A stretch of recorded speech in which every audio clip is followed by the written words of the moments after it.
প্রিয় বন্ধুরা, এবারে আমি দেখাবো একটু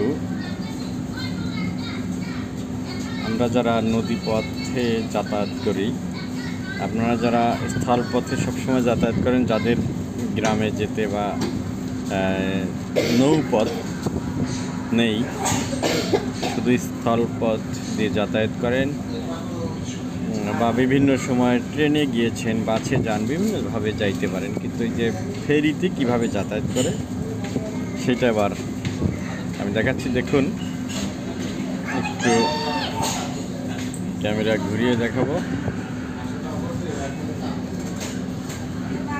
সাধারণত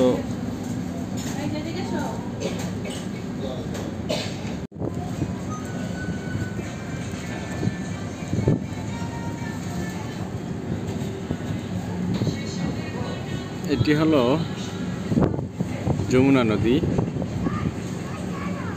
আমরা মূলত এই পথ দিয়ে যদি যাতায়াত করি, তাহলে বাইক না থাকলে স্পিড বোটে যাই। স্পিড বোটে যাওয়া অন্য অন্যরকম একটি অনুভূতি কাজ করে, কিন্তু এখন ফেরিতে যাচ্ছি কারণ সাথে বাইক আছে। দেখুন, একটি ডিঙি নৌকা, সেখানে একটি নৌকা, মাত্র একজন লোক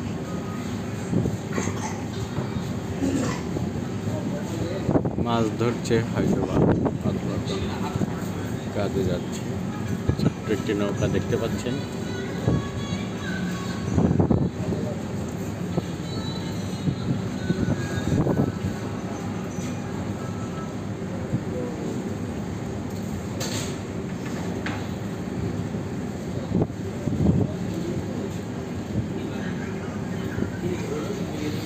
আরিচা কাজিরহাট ঘাটে, এই ঘাট দিয়ে যাতায়াতের জন্য মাধ্যম আছে স্পিড বোট, লঞ্চ এবং ফেরি।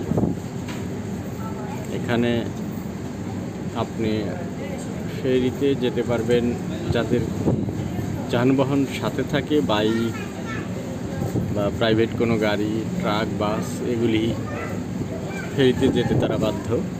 এছাড়াও অনেক মানুষ ফেরিতে যান যাদের খরচ কমানোর বিষয় থাকে। আর আমার কাছে মনে হয় যে লঞ্চের চেয়ে ফেরিতে যাতায়াতটা সুবিধাজনক এবং নিরাপদ।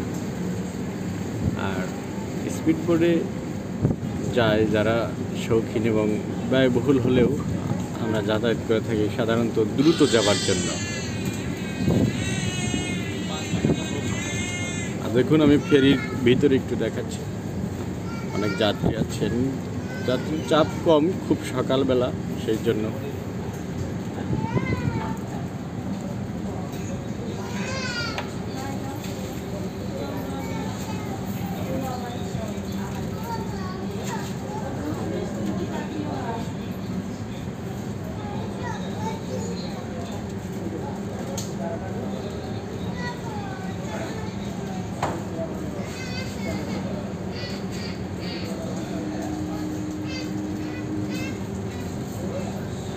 এর মধ্যে একটি দোকান আছে, সেখানে চা সহ সাধারণত কেক, বিস্কিট, চিপস, চানাচুর, পানি, এই টাইপের জিনিস থাকে।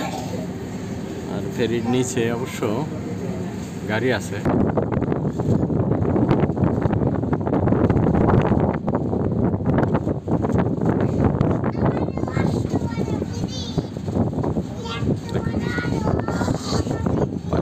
ফেরি আসছে,